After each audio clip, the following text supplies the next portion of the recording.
Well, what's going on, Cardinal Nation? Well, man, disappointing game today.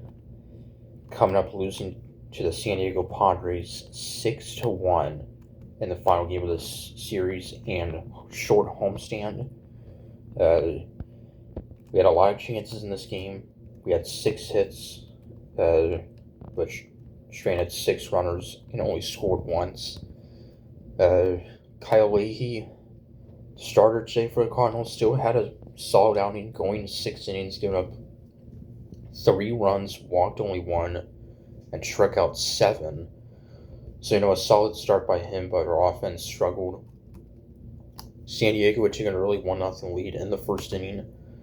A sacrifice fly by Manny Machado, now making a 1-0 Padres lead early on, and would stay that way until the top of the fourth. RBI single by shortstop Xander Bogaerts to make it 2-0, and then in the fifth, Fernando Tatis Jr. would make it 3-0.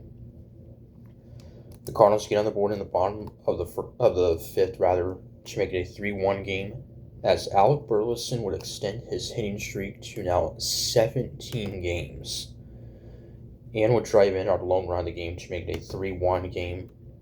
And so we were back in it, but Jordan Walker would ground out to end the inning, in which he would have potentially have tied the game with a home run there.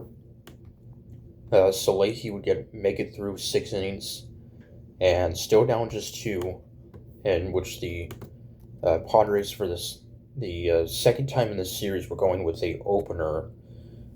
They had a opener, Rodriguez, pitch the first inning, and then their long reliever, Griffin Canny, would go the next 4 1/3 and would give up that only run, walked 3 and struck out 2.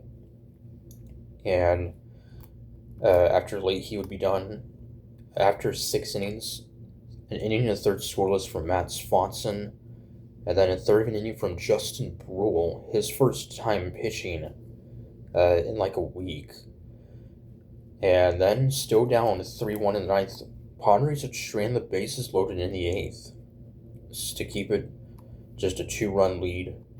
And still down 3-1 in the ninth, brought the tying run to the plate in the eighth, but could not do any damage. Burleson ground into a double play, and Chris Roycroft on, trying to keep it a 3-1 game, who got the final out of the 8th inning. But instead, the Padres take a 4-1 lead. Tatis Jr. with an RBI single to make it a 4-1 game. He would be out, advancing to second. So an outfield assist for Jordan Walker, and the bases would be empty. However, a few batters later, Jackson Merrill with a 2-run home run to make it a 6-1 game. And it was actually reviewed to see if it was potentially a foul ball right down the right field line, but it would stay fair. So that would make it a 6-1 game in a 42-pitch inning. Well, actually not the entire 9th inning, but a 42-pitch outing for Roycroft. And really just that one bad pitch, and he also walked 2 batters. So, disappointing game for sure. But our top 3 batters each had 3 hits, in which Burleson, who's batting .285, extends his hitting streak. He has gotten a hit in every game so far in June, and we are halfway now more than halfway through the month of June. It's just a pretty amazing streak for him. So, but a disappointing game, but we still win this series, and now we'll head to Kansas City to face in-state rival Kansas City Royals beginning tomorrow night. And the strange thing about that is that there'll be 2 games tomorrow and Friday nights, and then the off day Saturday, a rare Saturday off day, and then the series will wrap up on Sunday. So a bit of a kind of a strange occurrence there, but it is what it is. So, and we faced the Royals about a month ago, took 2 or 3 from them in 3 nail-biting games. So, and I expect it'll be the same this series. So till then, count for saying go Cards.